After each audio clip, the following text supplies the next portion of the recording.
আসসালামু আলাইকুম সবাইকে। কিছুদিন আগে আমার আম্মু এসেছিলেন সিলেটে ডাক্তার দেখানোর জন্য। ইদানিং আমার আম্মু খুব তাড়াতাড়ি অসুস্থ হয়ে যান। সুস্থ বলতে খুব কম সময়ই থাকেন। তো আম্মু আসছেন ডাক্তার দেখানোর জন্য। আম্মুকে সন্ধ্যা ৬ টার সময় নিয়ে যাই মাউন্ট এডুরা হসপিটালে। হসপিটালে পৌঁছানোর পরে জানলাম ডাক্তার আসতে লেট হবে। আমাদের দেখতে, দেখতে মোটামুটি ১০টা ১০:৩০ বাজবে। তো এতগুলা সময় আমরা কিভাবে স্পেন্ড করব এই চিন্তাই করছিলাম। এর মধ্যে আমার হাসব্যান্ড বলে উঠল, "চলো আমার ইউনিভার্সিটি একদম কাছেই।" সে যেহেতু সাস্টে পড়াশোনা করেছে মানে সিলেট শাহজালাল বিজ্ঞান ও প্রযুক্তি বিশ্ববিদ্যালয় থেকে অনার্স মাস্টার্স করেছে। তো তার মনে, মনে ছিল তার ইউনিভার্সিটিতে আমার আম্মুকে নিয়ে ঘুরে দেখাবে। তো সেই হিসাবে আমরা চলে গেলাম তার ইউনিভার্সিটিতে। গিয়ে ঘুরে, ঘুরে সবকিছুই আমার আম্মুকে দেখাচ্ছিল। আমি আরো অনেকবার গিয়েছি। তো আমার আম্মু এই ১ম বার ইউনিভার্সিটিতে আসছেন। এত বড় জায়গা নিয়ে একটা ইউনিভার্সিটি করেছে এটা দেখেই আমার আম্মু অবাক হচ্ছিলেন যে এত বড় জায়গা নিয়ে ইউনিভার্সিটি। আমি তো পুরোটা রাতে ঘুরে, ঘুরে দেখানো সম্ভব হয় নাই। যতটুকু দেখিয়েছি আরকি। সেদিন বইমেলাও ছিল। পুরো বইমেলার স্টল গুলাও ঘুরে, ঘুরে দেখাচ্ছিলাম।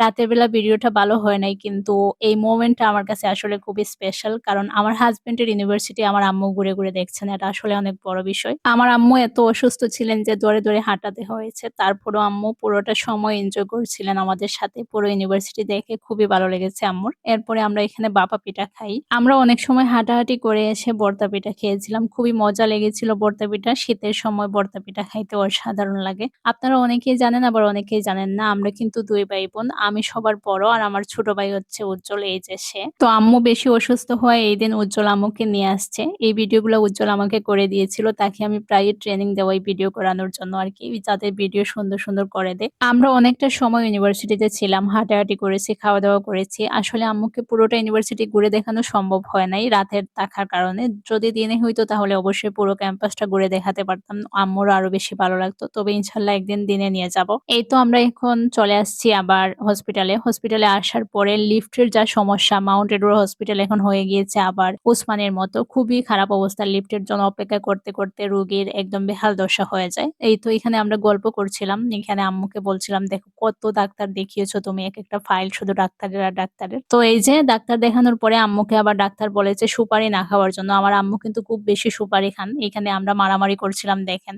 উজ্জ্বল সুপারির সব সরঞ্জাম নিয়ে নিছে আম্মুর হাত থেকে। আর এইখানে আমরা মারামারি করছিলাম যে এখন থেকে সুপারি খাওয়া যাবে না। আম্মু এভাবে আমাকে দেখাচ্ছিলেন যে মাইর দিব তোরে। এরপর ডাক্তার দেখানোর পরে আম্মুকে অনেকগুলা টেস্ট দিয়েছে। নিচে যাই গিয়ে চা খাই। চা খাওয়ার পরে আসি। এসে আম্মুকে সবগুলা টেস্ট করানোর পরে বাসায় চলে যাই। এটা হচ্ছে পরের দিনের ভিডিও। পরের দিন আসার পরে রিপোর্ট কালেক্ট করি। কালেক্ট করার পরে ডাক্তার বলল যে আম্মুর রক্তে আয়রন কম। তো একটা স্যালাইন দিতে হবে। তো এই স্যালাইনটা কিনে এখানে দিচ্ছিলাম। এই ভিডিওটি কিছুদিন আগের করা। এখন আমি শেয়ার করতেছি আপনাদের সাথে। আমার আম্মু এখন আলহামদুলিল্লাহ অনেকটাই সুস্থ। ভিডিওটা নিয়েছিলাম তখনকার। এখন অনেকটাই বেটার আছেন। আপনাদের দোয়ায় আপনারা সবাই আমার আম্মুর জন্য দোয়া করবেন। এই ছিল আমার একটা ছোট মিনি ব্লগ। আপনাদের কেমন লাগে আমার ভিডিও অবশ্যই কমেন্ট করে জানাবেন। সেই সাথে যারা আমার পেজের সাথে যুক্ত আছেন সবাইকে অনেক ধন্যবাদ।